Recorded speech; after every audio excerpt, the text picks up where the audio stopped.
Hello everyone, welcome to my smart Guruji YouTube channel. आप सभी का स्वागत है। स्टूडेंट, जैसा कि आपको मालूम होगा कि मध्य प्रदेश पुलिस कांस्टेबल की वैकेंसी अनाउंस हो चुकी है और मार्च में उसका पेपर होने जा रहा है।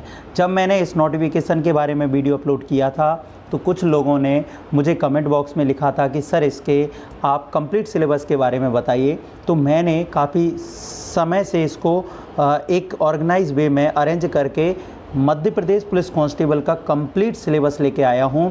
अगर आप इस वीडियो को पूरा देखेंगे और जो मैं टॉपिक वहां पे बताऊंगा उनको अच्छे से स्टडी करते हैं तो इतना मैं आपको विश्वास दिलाता हूं, आप पुलिस कांस्टेबल में क्वालिफाई ही नहीं, आप 85 प्लस स्कोर कर सकते हो।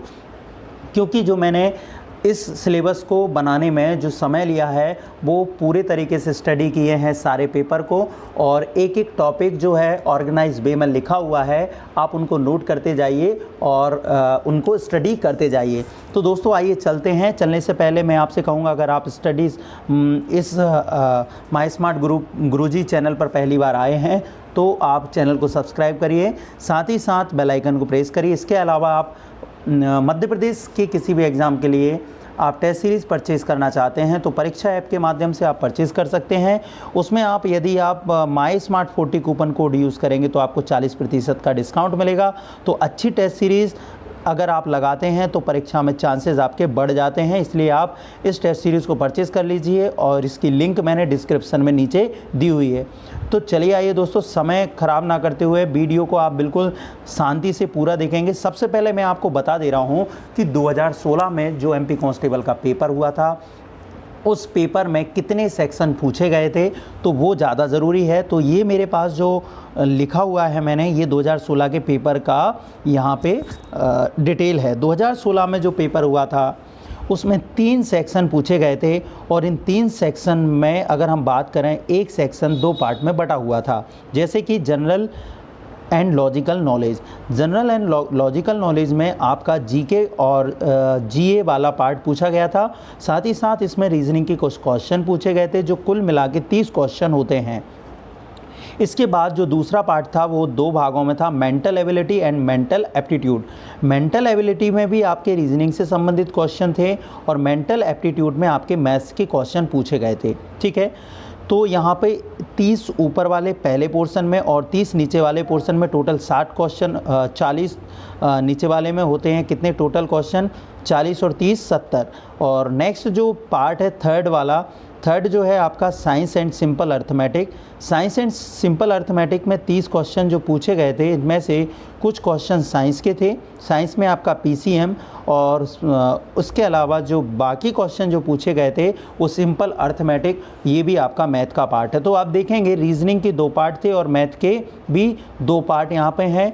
और GK अगर हम बात करें जिसमें GS का 1 पार्ट और GA, जो GA प्लस GK यानी MP GK का 1 पार्ट पूछा गया था। टोटल 100 क्वेश्चन का आपका पेपर था। तो अब हम चलते हैं, आपको प्रत्येक इस टॉपिक में पढ़ना क्या है इसके सिलेबस के लिए। तो सबसे पहले मैं बात करूँगा पहले पार्ट की, जो कि है जनरल एंड लॉजिकल नॉलेज। इसमें मैंने पहले लिखा हुआ है हिस्ट्री। दोस्तों इतिहास को पढ़ना है। इतिहास में सिंपल जो एक जनरल नॉलेज वाले क्वेश्चन है, ज़्यादा आप डीपली इतिहास में ना जाएं। सिंपली जैसे कि किसी किंग के बारे में, उसके इतिहास के बारे में पूछा हो, या हम बात करें जैसे समाधि वगैरह जो होती हैं या फिर मकबरा जो होते हैं, वो जो महत्वपूर्ण क्वेश्चन इस तरीके के, एक मैं आइडिया जस्ट बताने जा रहा हूँ। ये किसने बनवाया, ठीक है, ये कहाँ है, ये चीज़ किसके द्वारा की गई, ऐसे कुछ पार्ट हैं। चाहे आप मेडिवल हिस्ट्री की बात करें, एंशिएंट हिस्ट्री की बात करें, मॉडर्न हिस्ट्री की बात करें, वो यहाँ पे आपको पढ़नी पड़ेगी। पर इसका क्वेश्चन जो है बहुत कम पूछे जाते हैं। सबसे ज़्यादा जो पार्ट है इसमें वो है रीजनिंग का।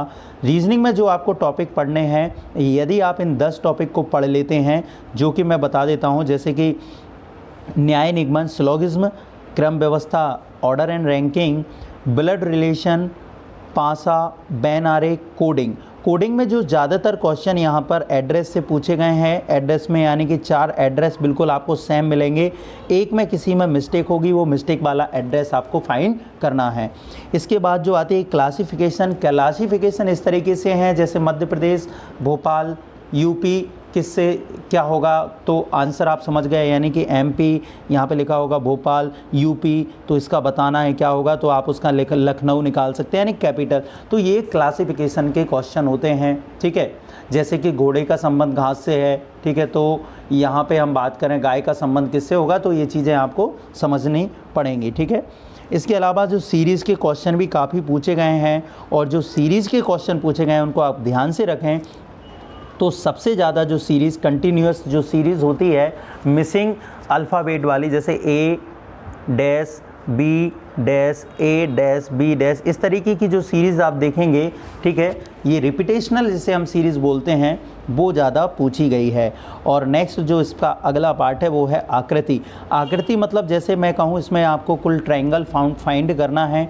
इसके अलावा मैंने 4 आकृतियाँ ऐसे बना के दी हैं, उन 4 आकृतियों में कुछ चीज़ें डिफरेंट हैं, वो एक में डिफरेंट है तो वो डिफरेंट वाली चुनना है, तो आकृति वाले पार्ट को भी पढ़ना है, ठीक है। तो ये रीजनिंग के 10 टॉपिक होते हैं। आप इन 10 टॉपिक को अच्छा पढ़ेंगे तो आप कंप्लीट पूरे का पूरा नंबर रीजनिंग में ला सकते हैं, ठीक है। और रीजनिंग आप ये समझ लीजिए 20 से ज़्यादा ही मार्क्स की पूछी जाएगी। नेक्स्ट है आपका मध्य प्रदेश जीके। मध्य प्रदेश जीके में आपको सभी क्वेश्चन पढ़ने हैं, कोई भी चीज़ आपको यहाँ पे नहीं छोड़नी है, जितने अच्छे से पढ़ें और वो आपको कंप्लीट करना है। इसके बाद अगला जो आता है पॉलिटी।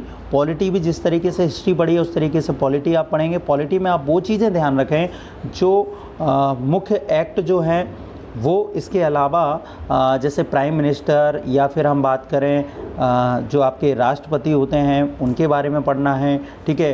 कब राष्ट्रपति शासन लगा, कहाँ जब सबसे ज़्यादा लगा, इस तरीके के जो क्वेश्चन होते हैं वो आपको पढ़ना है, ठीक है। नेक्स्ट आगे हम चलें। तो नेक्स्ट की अगर हम बात करें, जो अगला टॉपिक यहाँ पे आता है वो है जनरल अवेयरनेस। जनरल अवेयरनेस और करंट अफेयर्स में आप राज्य, राजधानी, राज्यपाल, अध्यक्ष, उपाध्यक्ष और मंत्री। अध्यक्ष मतलब विधानसभा या लोकसभा या राज्यसभा। इसके अलावा जो अध्यक्ष की अगर हम बात करते हैं, अन्य जो डिपार्टमेंट होते हैं उनके भी अध्यक्ष यहाँ पे होते हैं, ठीक है। नेक्स्ट कंप्यूटर भी पढ़ना है। देखिए जीके जो पढ़ा है उसमें आपको थोड़ा कंप्यूटर भी पढ़ना पड़ेगा, और कंप्यूटर के जो क्वेश्चन आते हैं वो बेसिक कंप्यूटर होता है, उसमें ज़्यादा आपको लैंग्वेज वगैरह की बात नहीं करनी है। केवल जो मेमोरी और जो सॉफ्टवेयर होते हैं, ऑपरेटिंग सिस्टम होते हैं, ऑपरेटिंग सॉफ्टवेयर होते हैं, एप्लीकेशंस होती हैं, उनको बस पढ़ना है, ठीक है। बेसिक चीज़ें पढ़ना है, ज़्यादा कंप्यूटर नहीं पढ़ना। नहीं भी पढ़ोगे तो ये चीज़ें आपको नॉलेज में वैसे ही बनी रहती हैं अगर आपने पहले कभी कॉम्पिटिटिव एग्ज़ाम की तैयारी की है। इसके अलावा हम बात करें साइंस का। दोस्तों साइंस में हम ये भी बताएंगे कि क्या ज़्यादा आता है क्या नहीं आता। तो साइंस में आपको फिजिक्स, केमिस्ट्री और बायोलॉजी तीनों पढ़नी है, पर सबसे ज़्यादा जो पार्ट आता है वो बायो का आता है, यानी कि जीव विज्ञान में बेसिक जीव विज्ञान। अब देखिए सबसे बड़ी समस्या यही होती है कि सर जीव विज्ञान में क्या आता है। जीव विज्ञान तो 11वीं-12वीं में भी होती है, तो केवल जीव विज्ञान में जो क्वेश्चन है वो सामान्य जीवन से जुड़े होते हैं, जैसे कि चालक, कुचालक, विद्युत, बल, ठीक है, फोर्स वगैरह, ग्रेविटी वगैरह, ये जो चीज़ें होती हैं ये फिजिक्स में हैं, ये आपको सबसे ज़्यादा आएंगी।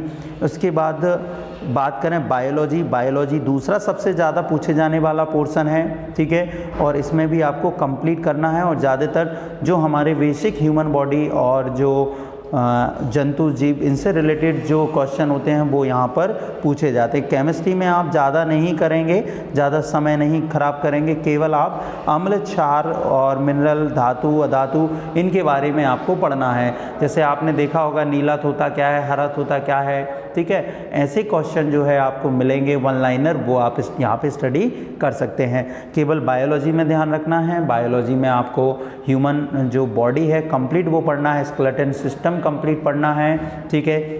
इसके बाद बैक्टीरिया, वायरस, जीवाणु, ये सभी चीज़ों के बारे में आपको यहाँ पे पढ़ना पड़ेगा।